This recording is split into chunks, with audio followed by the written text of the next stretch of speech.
So how do you know if a turkey is coming towards you or if he's drifting away?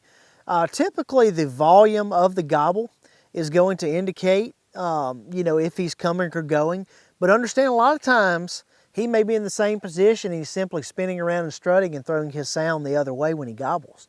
And so that's something I think that comes with experience and knowing the lay of the land. A lot of times the turkey may be moving left to right and he gets to a place that maybe he's shielded by terrain or something like that.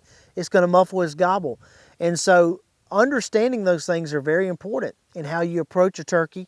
If he's coming towards you, you obviously want to stay put. If he's drifting away, you may want to circle around and get on the other side of him on his travel pattern. Typically the volume is going to be the most, prevalent indicator of if a turkey's coming or drifting. But also there's other factors that can play in there, and that's just something that's going to come with experience.